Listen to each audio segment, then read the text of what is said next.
Was 1948 a fulfillment of Bible prophecy? No. Christians will assert that one of the strongest proof that the Jews are God's chosen people is that God brought them back into their homeland in 1948.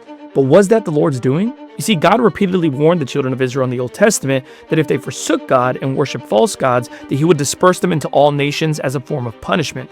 Deuteronomy chapter 4 verse 27 says, "And the Lord shall scatter you among the nations, and ye shall be left few in number among the heathen, whither the Lord shall lead you." He also placed strict conditions upon them if they wanted to return.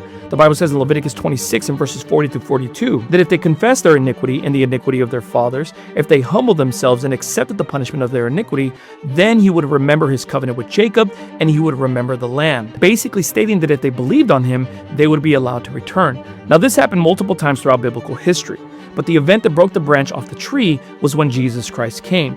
The Jews not only rejected Jesus Christ, but also had him crucified at the hands of the Romans, thereby displaying their rejection of the God of the Bible. Jesus Christ, having foreknowledge of this, cursed the nation of Israel in Luke chapter 21 and predicted the destruction of Jerusalem and the temple, which eventually took place in 70 AD at the hand of the Roman Emperor Titus, causing the Jews to be dispersed into all nations, fulfilling the curse of Deuteronomy chapter 4 verse 27. This curse would follow them into all nations where they were excommunicated from because of their predatory lending practices and their blasphemy of Jesus Christ. But then later, a man by the name of Theodor Herzl constructed the concept of Zionism, asserting that the Jews should leave Europe and settle in their homeland as a solution to the persecution. After World War I and the destruction of the Ottoman Empire, British Foreign Secretary Lord Balfour wrote a declaration to Rothschild describing the necessity of a homeland for the Jews. And of course, after World War II, with the aid of the United Nations, David Ben-Gurion declared the establishment of a Jewish state on May 14, 1948, proving conclusively that the political ideology of Zionism brought back the Jews,